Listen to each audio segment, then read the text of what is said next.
Del examen segundo parcial, ya hice la revisión de la clave, va a ser recalificado porque había tres preguntas, que obviamente no son tres preguntas que a todos les salieron, ¿verdad? Sino algunos una, otros otra, que estaba mal respondida, pero con las observaciones que me dieron ya están corregidas. Si ustedes hacen su consulta en Moodle, van a poder darse cuenta que ya las respuestas aparecen correctas, aunque todavía no la calificación que corresponde, ¿verdad? Porque todavía falta ese procedimiento de recalificación que lo hacemos en un rato. Entonces, ¿alguien tiene alguna duda, alguna inquietud, algún comentario?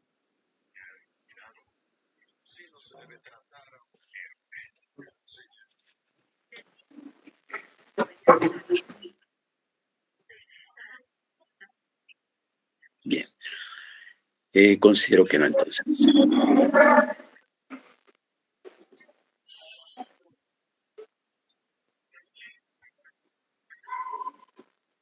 Bueno, entonces vamos a seguir. ¿Cuánto tiempo más se va a tardar la niña que está examinando? A las 3 de Ah, sí. Gracias. Yo creo que sí, que la directora me mandó a preguntar. Sí. Gracias. Bien. No, las notas no se publican en Classroom, se publican en Moodle. Ahí es donde automáticamente aparecen, ¿verdad? El cálculo sí hay que hacerlo, ¿verdad? Porque se recuerdan, el primer examen vale 30, el promedio de las 4 mejores actividades vale 20 y el resultado del examen segundo parcial otros 20, para sumar 70 en total. La plataforma suma todas las actividades, no importa su ponderación, pero la ponderación la conocemos nosotros para poder hacer el cálculo. ¿Alguna duda, algún comentario, alguna inquietud?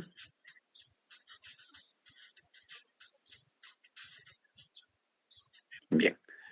De no haber ninguna, vamos a seguir avanzando. ¿Se recuerdan? El último día estábamos hablando de la sucesión, ¿verdad?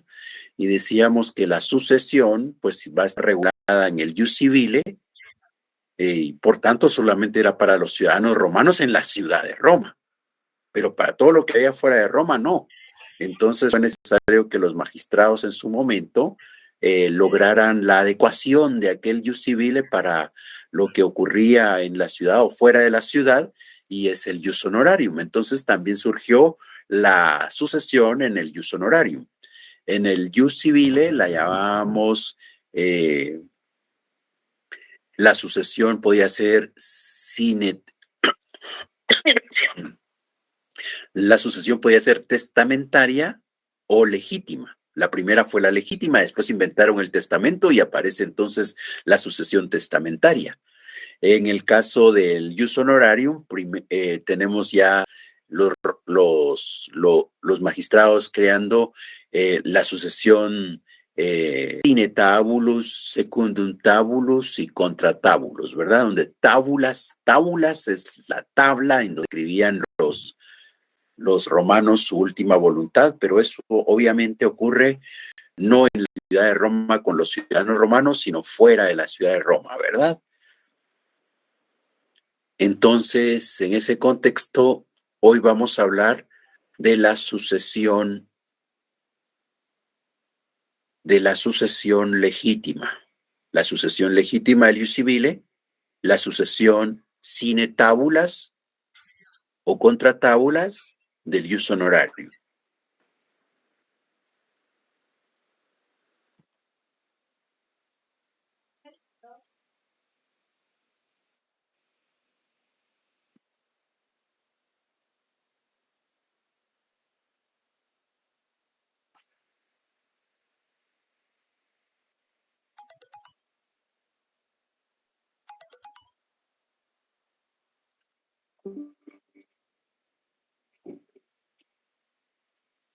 Recordemos que la sucesión va a ser regulada por el Ius Civile dentro de la ciudad de Roma y por el Ius Honorarium fuera de ella. Veamos qué ocurre en el ámbito del Ius Civile.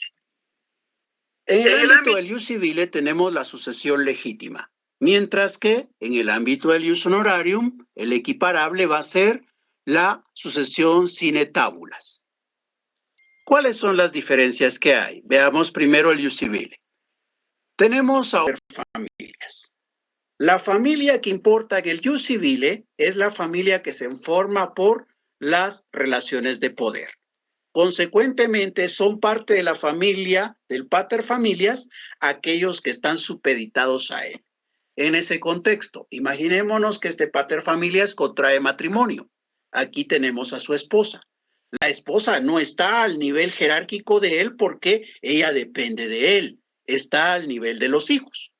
Entre ellos dos han procreado un hijo que está bajo el poder del pater familias. También han procreado a otro hijo. Pero ese otro hijo se ha emancipado, ha salido del poder del pater familias. Por eso no tiene ninguna relación acá en este contexto. Ahora tenemos a otra persona más. Esta persona no es un pariente consanguíneo, no es un hijo de este pater familias, pero es alguien que está sometido a él. Es alguien que está bajo la protección de él. Por el otro lado, consideremos que cada uno de estos se han reproducido. Y entonces tenemos que el hijo contrajo matrimonio y eso le ha permitido entonces tener 2 hijos. Y su esposa está al nivel de los hijos de él. Por el otro lado, la persona que depende de él y que no es hijo, también ha procreado 2. Tiene a 2 personas bajo su poder. ¿Quién es el que puede suceder cuando muere el pater familias? Aquí hay algo más que considerar. Imaginémonos que después de la muerte del pater familias, la esposa da a luz a un nuevo niño, a un nuevo hijo.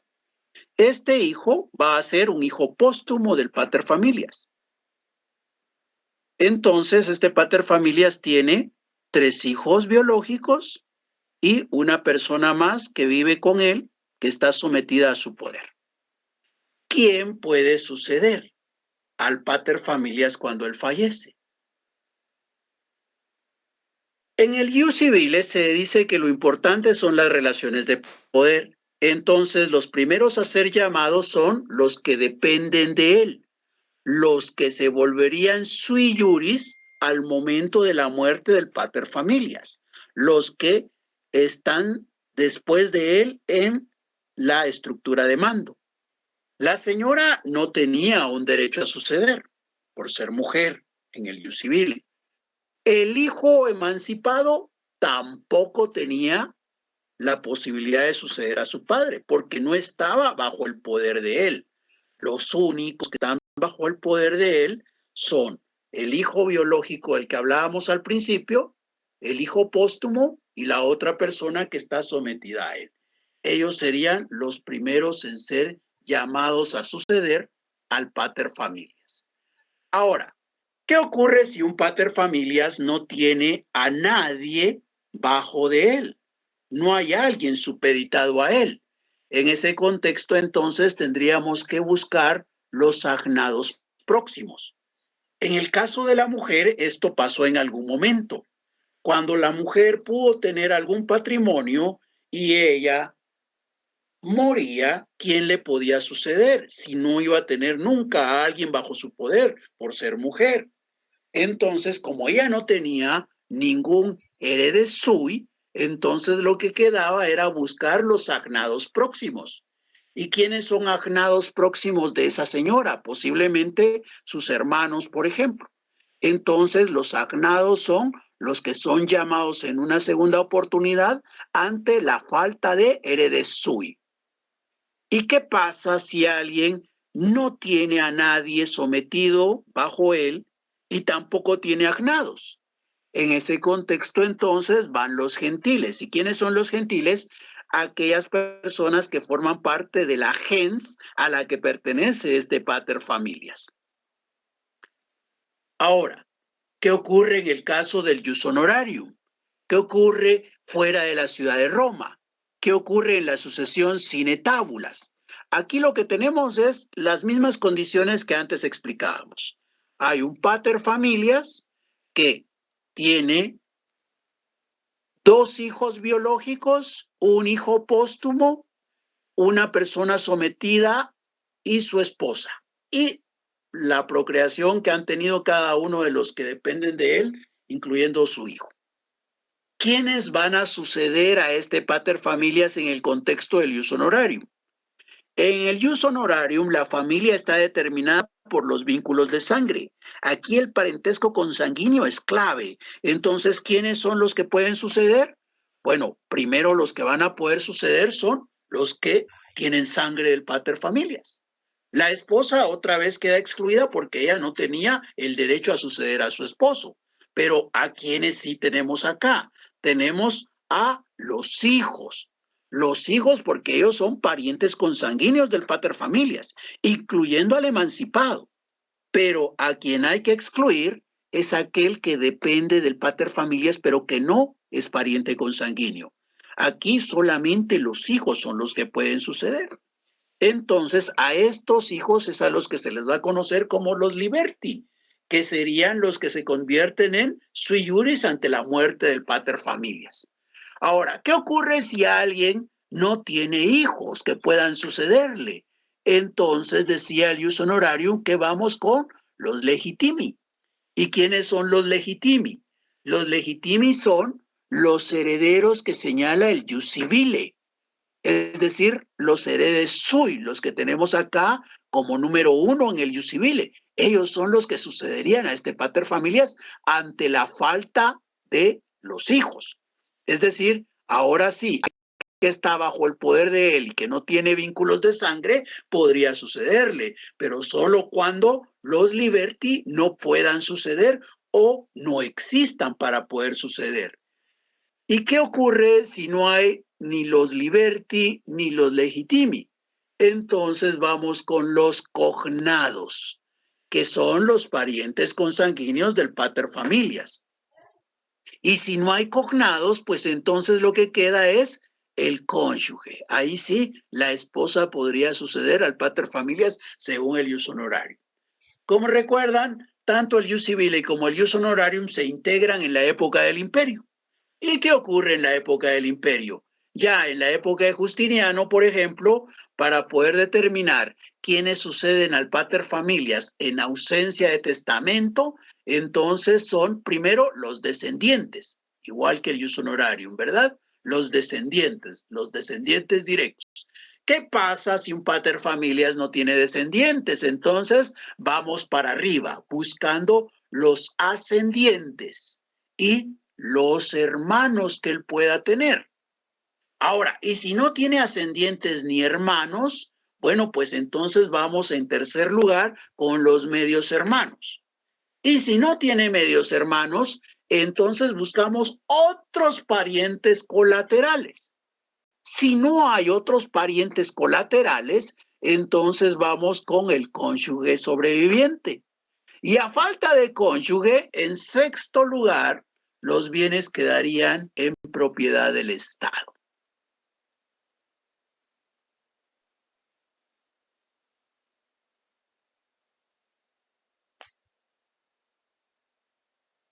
Muchas gracias por su atención. Hasta una próxima oportunidad. Bien. Entonces, vemos cuáles eran las características de esa sucesión que está regulada en el jus civile y que está regulada en el jus honorarium. Vemos a quién le correspondería seguir a aquel padre que ha fallecido. ¿Alguna duda? ¿Alguna inquietud?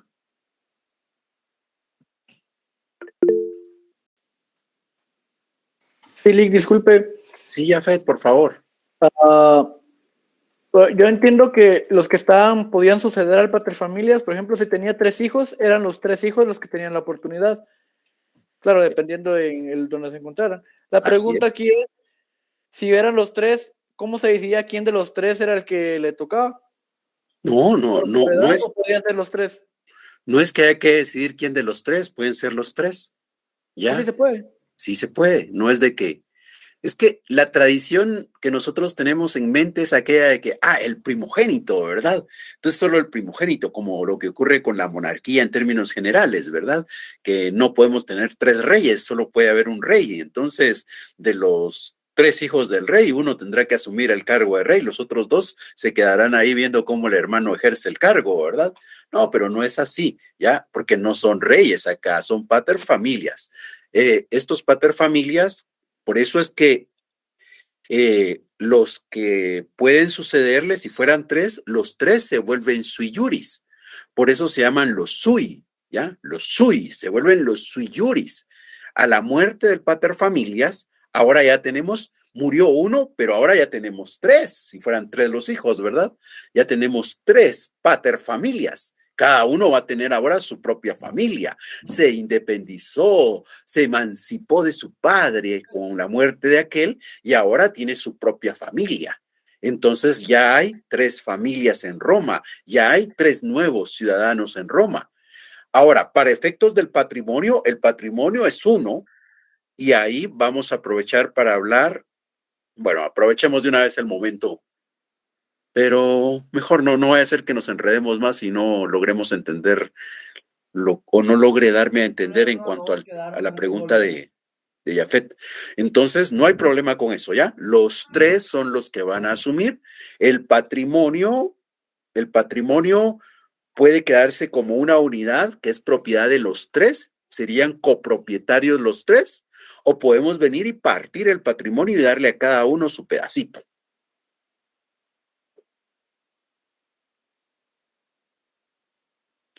¿Alguien más?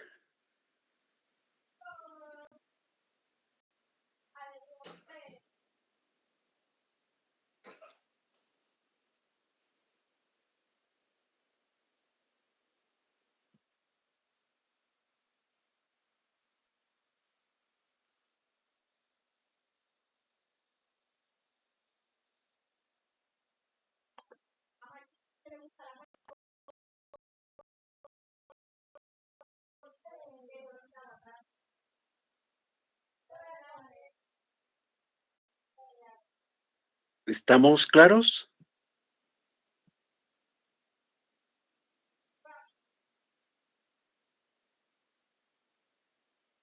Sí, licenciado. Muchas gracias.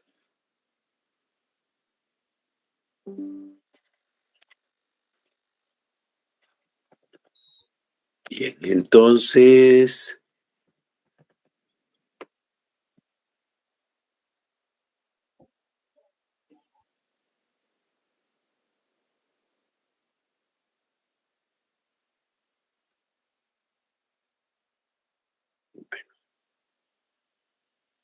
entonces, si no hay dudas, vamos a hablar ahora de la sucesión testamentaria.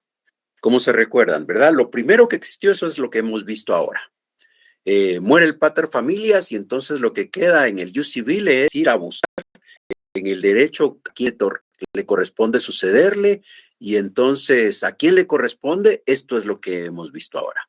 En el caso del jus civile le corresponde al herede sui, que es el que le sigue en el poder, ¿verdad? Si no hay nadie que le siga en el poder, entonces van los agnados próximos, y si no hay agnados próximos, van los gentiles. Y luego lo vimos en el ius honorarium, y luego vimos cómo estos de manera integral ya en la época del imperio, en la época de Justiniano específicamente, en donde entonces ya es lo más parecido a lo que tenemos nosotros, ¿verdad? Quienes heredan son los descendientes, a falta de descendientes, pues vamos para arriba, los ascendientes, y los que están al lado, los hermanos, y dentro de los hermanos, pues hay en aquella sociedad y todavía en la de nosotros, ¿verdad? Existe la posibilidad de pensar de que tengo un hermano que es solo de papá o solo de mamá. En aquel caso, en Roma, es lo que pasa del lado del padre, ¿verdad? Entonces, tengo un hermano solo de papá, pues si no tengo quien me suceda, o que tengo de pariente ese medio hermano, pues él me va a suceder. Y si no, pues habrá que buscar en las otras líneas. Y si no encuentran por ninguno de esos otros lados, pues entonces sí, tendremos en este quinto lugar a la esposa del cónyuge. Y si no hay esposa, pues entonces sí, esos bienes van al poder del Estado de Roma, ¿verdad? Muy bien, entonces ahora vamos a estudiar la sucesión testamentaria.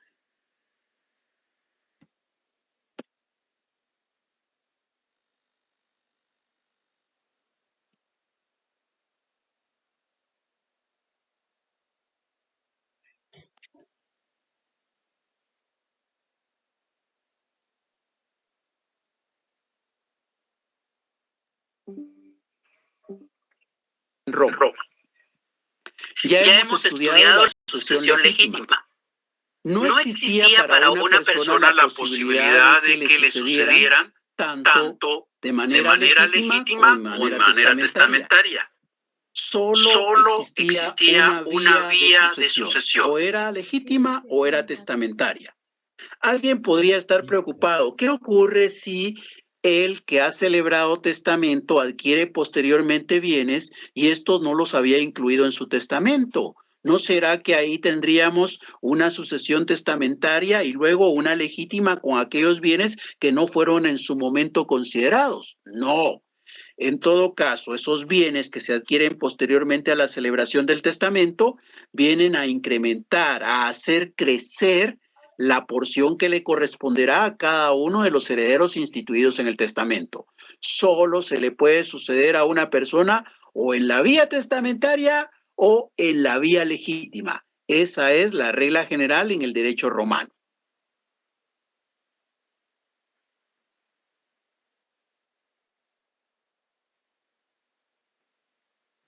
Comparemos cómo era la sucesión testamentaria en el ius civile con la sucesión secundum tabulas del ius honorario. En el ius civile se habló de testamento. Este testamento históricamente tomó varias formas. El primer testamento que conocieron los romanos se conoce como Calatis Comities. ¿En qué consistía el testamento Calatis Comities? Los romanos celebraban asambleas populares y dedicaban 2 asambleas del año para que los paterfamilias dieran a conocer cuál era su última voluntad.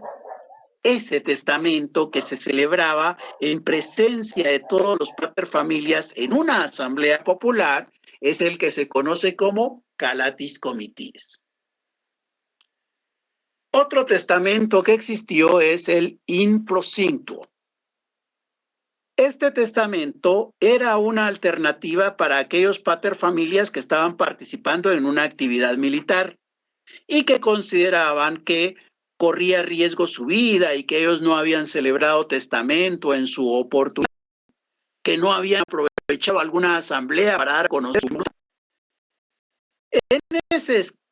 En ese contexto, entonces lo que queda es que este paterfamilias dé a conocer su última voluntad en frente del ejército.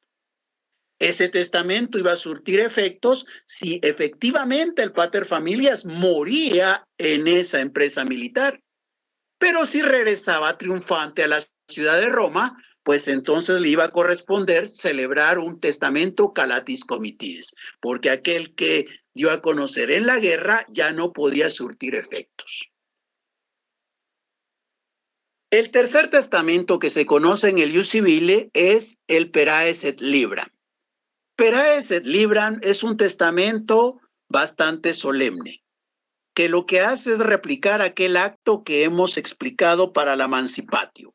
Aquí lo que va a ocurrir es que está el paterfamilias y va a simular una venta. Necesariamente va a tener un comprador. Ese comprador tiene que ser una persona de confianza. El paterfamilias va a entregarle, va a venderle su patrimonio a ese comprador.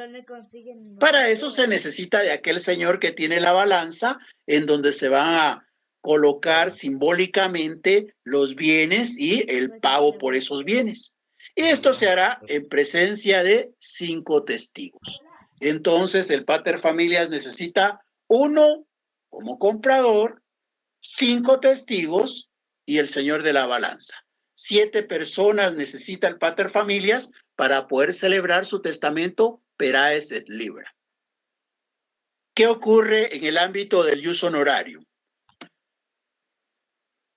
Los magistrados pretores crearon un testamento pretorial al que se le conoce como tábulas. ¿Qué se necesitaba para poder dar a conocer la última voluntad en una tábula? Aquí lo que se necesitaba era 7 testigos. El paterfamilias escribía su última voluntad en la tabla y 7 testigos colocaban sus sellos como muestra de que estuvieron presentes en aquel momento en el que el paterfamilias escribía su última voluntad.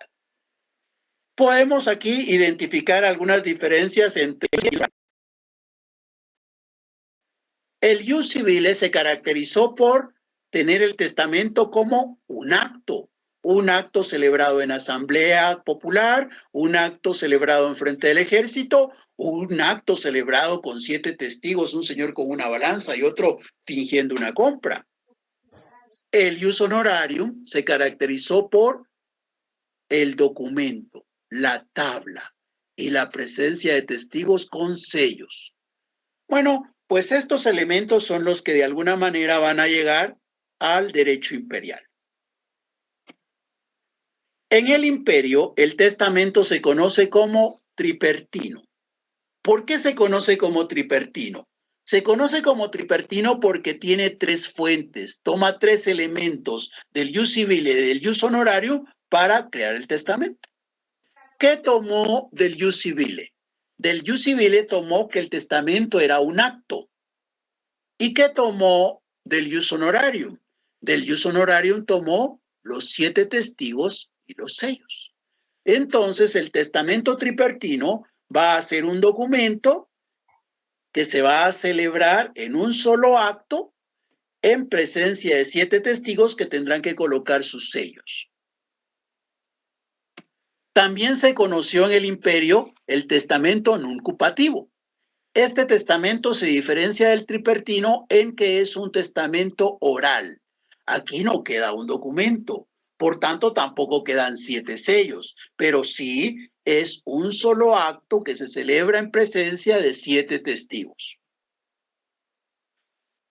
El imperio también conoció el testamento público.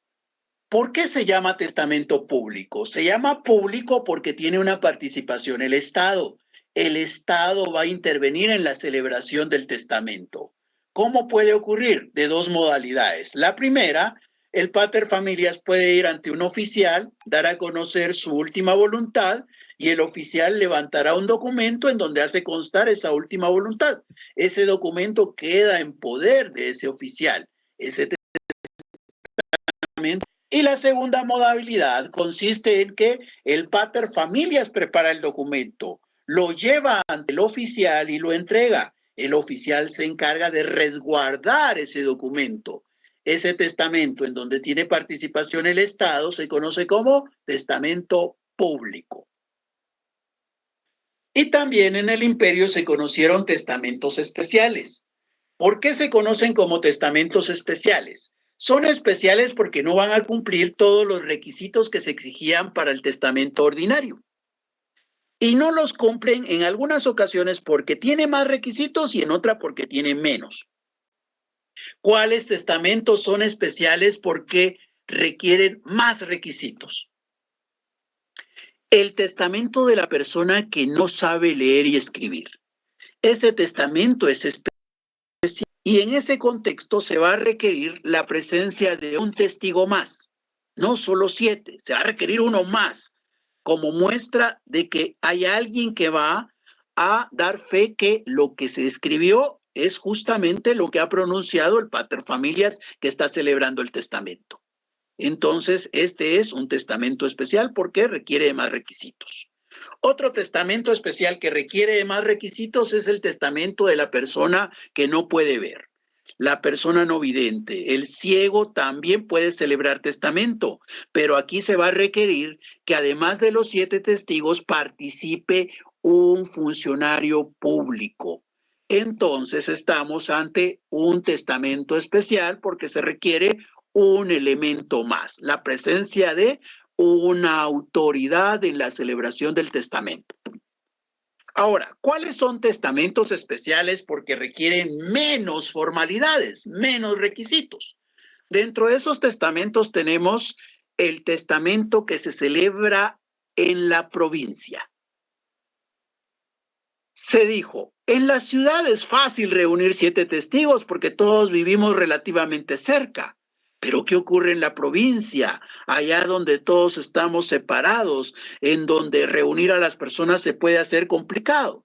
Entonces, reduzcamos el número de testigos si el testamento se celebra en la provincia. ¿Cuántos testigos? Solamente 5. Otro testamento especial es el que se celebra en época de peste. ¿Por qué? Porque obviamente cuando se está viviendo en una peste, la posibilidad del contagio es grande. Más todavía si existe la posibilidad de que el que va a celebrar el testamento se encuentre padeciendo de la enfermedad. En ese contexto, dijeron los romanos, lo que vamos a hacer es que aquello que hemos considerado que debe celebrarse en un solo acto se va a poder ir difiriendo. Entonces va a poder juntar sus 7 testigos, pero solamente en sellos, no físicamente. Entonces puedo yo celebrar el testamento con uno, luego con otro y así hasta juntar los 7 sellos. Pero ya no será en un solo acto. Otro testamento especial es aquel en el que el pater familias piensa instituir como herederos únicamente a sus hijos. Si el patrimonio va a ser distribuido exclusivamente entre los hijos del pater familias, con 2 testigos bastan. Otro testamento especial, porque requiere menos requisitos, va a ser el testamento militar. Porque este testamento va a carecer de requisitos. No se van a exigir formalidades.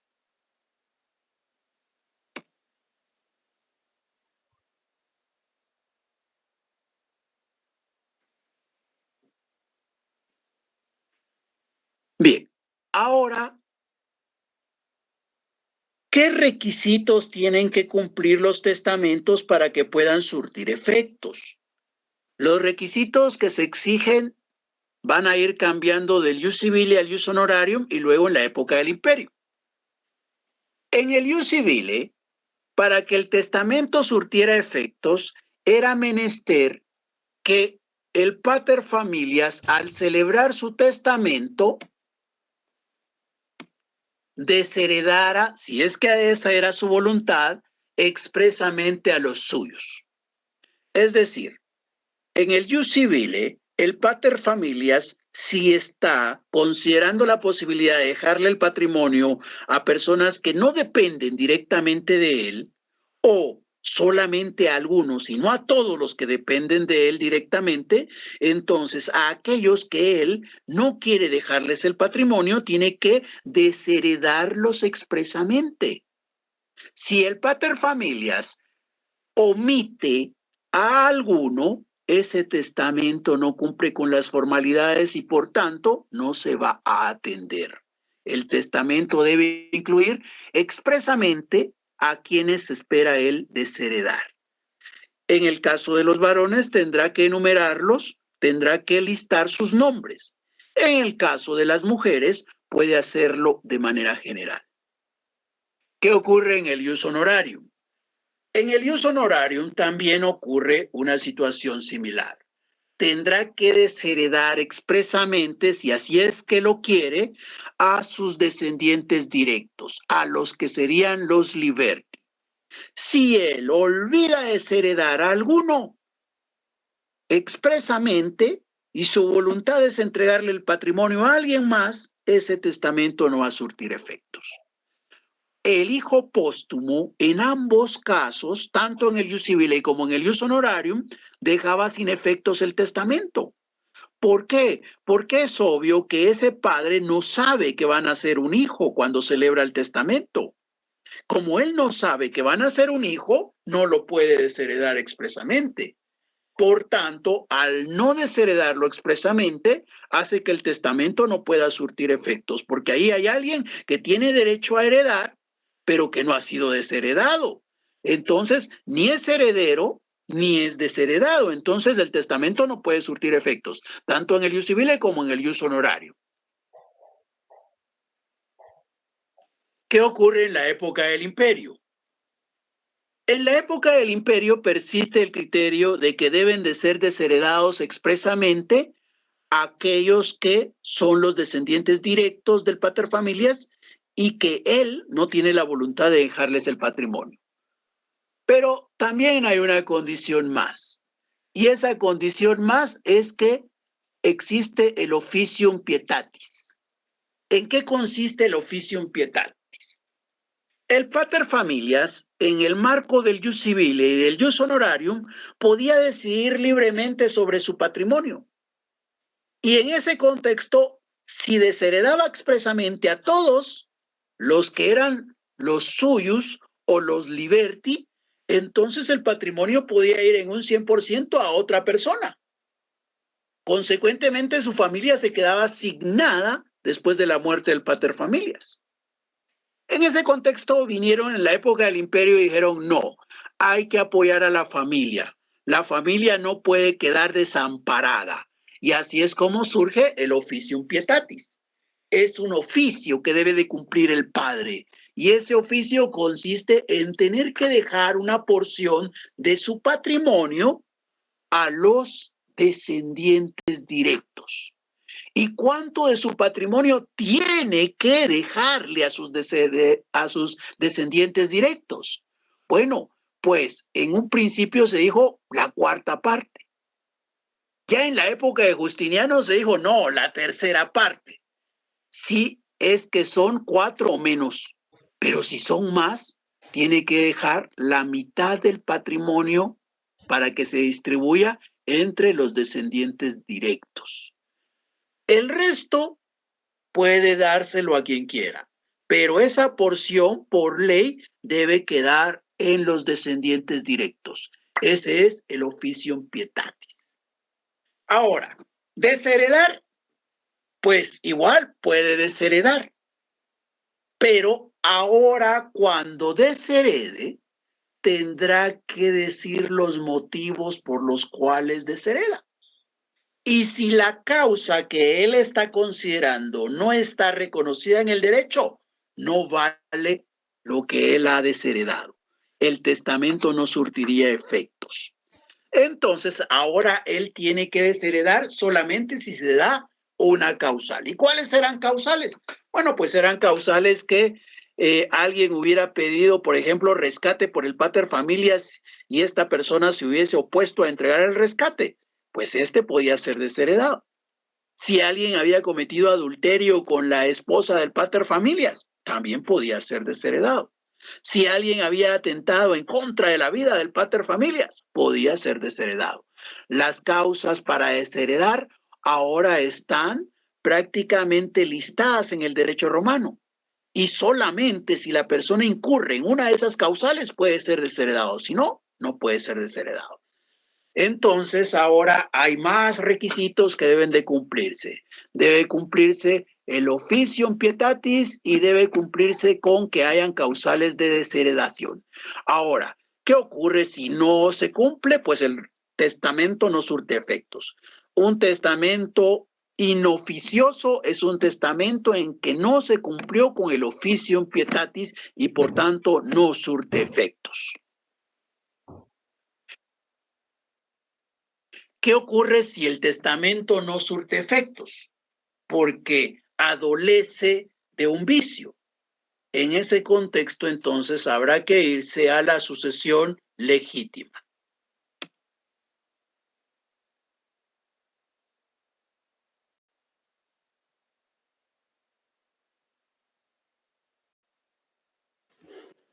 Bien, ¿alguna duda? ¿Algún comentario? ¿Alguna inquietud?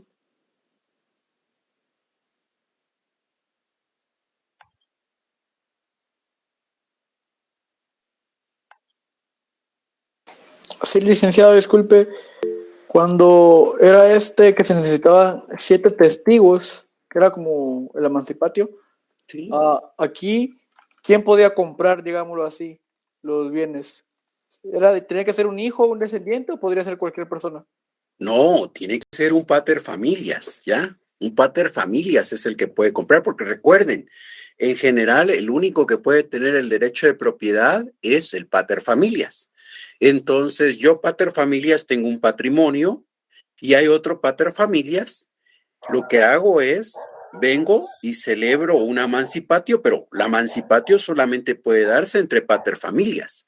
Entonces, yo, pater familias, celebro emancipatio con otro pater familias, le traslado mi patrimonio para que luego él, en su momento, se haga cargo de trasladarlo a los hijos.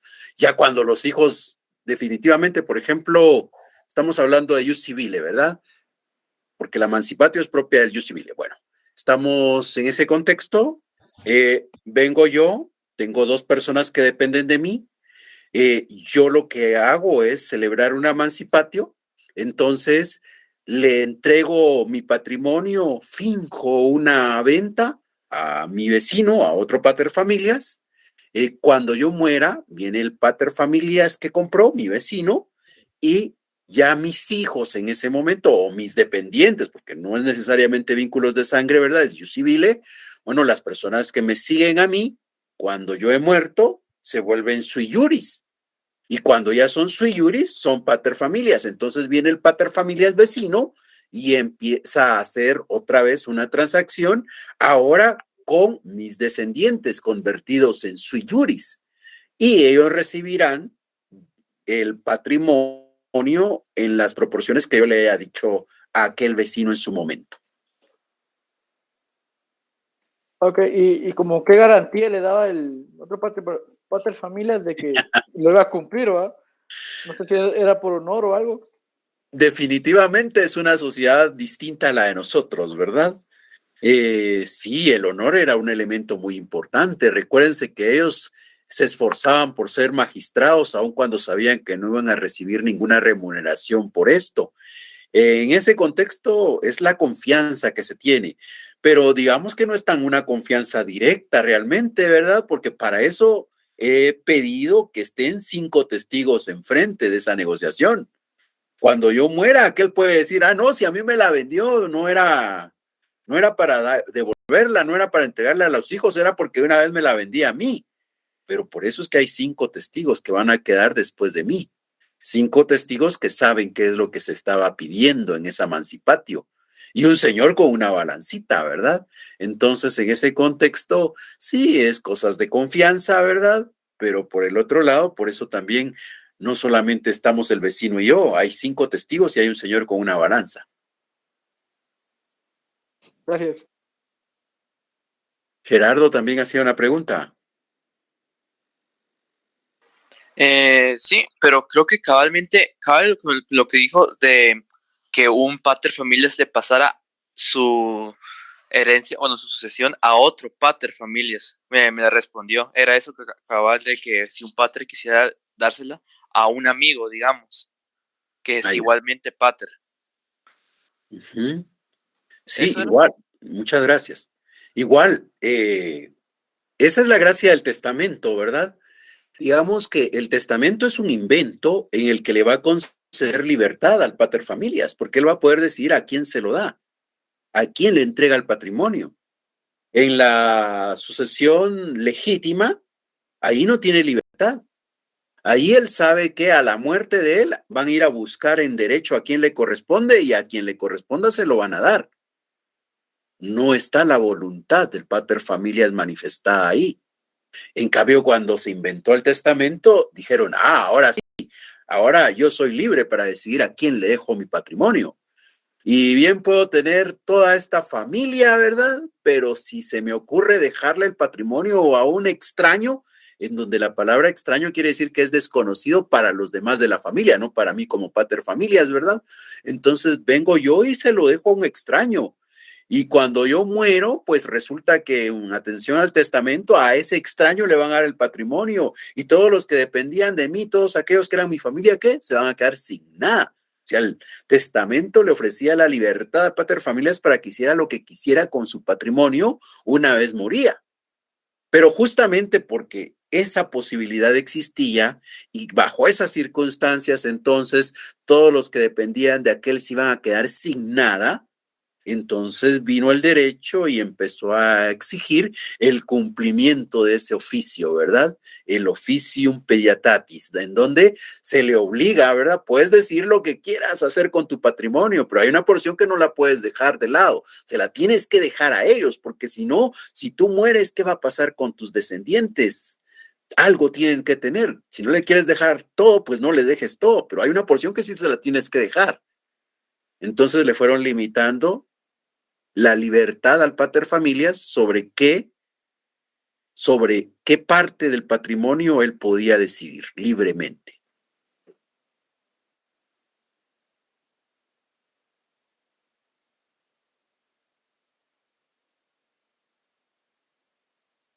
¿Alguna otra duda?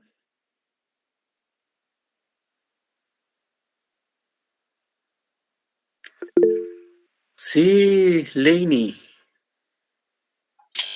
Buenas tardes, licenciado. Buenas tardes. Una pregunta. Supongamos de que a la hora de darle el derecho del patrimonio al que el pater familia se lo haya dado, pero esa persona no quería ese derecho, ¿qué sucede con el patrimonio? Muy bien. Eso no lo hemos tratado, pero veamos qué es lo que ocurre. A la muerte del pater familias, pues lo que queda es atender el testamento, ¿verdad? Si es que hubo testamento. Si no hubo testamento, entonces nos vamos a la legítima. Pero si hubo testamento, entonces habrá que llamar a los herederos, a los seres. Hay que llamar a los herederos. Cada heredero es libre, ¿verdad? Ahí es donde hay otra condición. ¿Son libres para aceptar la herencia o no son libres para aceptar la herencia? ¿Qué tipo de heredero puedo ser yo? ¿Puedo estar obligado a aceptarla o puedo decidir no aceptarla? Eso lo vamos a ver más adelante. Existen tipos de herederos. Hay quienes no pueden rehusar la herencia, tienen que aceptarla. Y me adelanto para poder contestar en que, por ejemplo, ¿se recuerdan ustedes que habíamos dicho que los esclavos se podían manumitir a través del testamento? Bueno, pues si un esclavo es manumitido y le dejo a ese esclavo manumitido mi patrimonio, pues él no puede rehusarlo, ¿ya? Él tiene que aceptarlo. Alguien podría decir, ala, pero ¿y quién podría estar dispuesto a rehusar un patrimonio? La verdad es que hay que recordar que el patrimonio no solamente tiene derechos, el patrimonio también tiene obligaciones. Y pueden haber patrimonios en donde las obligaciones pesan más que los derechos. Si es un patrimonio en donde las obligaciones pesan más, prácticamente lo que me están dejando a mí de herencia son deudas. Entonces, yo no debiera aceptar eso, ¿verdad? Pero había quienes no podían rehusarlas, como el ejemplo de ese esclavo manumitido. Pero eso lo vamos a ver más despacio.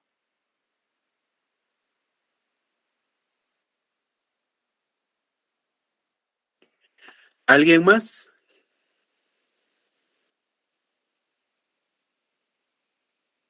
Bueno, si no hay dudas, entonces nos vamos a quedar acá con la sucesión testamentaria. El próximo día vamos a hablar sobre qué elementos están incluidos dentro del testamento. Y estaríamos concluyendo esta unidad para poder comenzar ya la quinta, que es la última unidad. Entonces, si no hay ninguna duda, si no hay ninguna inquietud, si no hay ningún comentario, nos quedamos acá y estamos nuevamente en clases el próximo jueves. Muchas gracias por su atención. Se cuidan. Feliz tarde. Gracias, Lick. Feliz tarde. Feliz tarde, licenciado. Gracias, licenciado. Feliz tarde. Feliz tarde.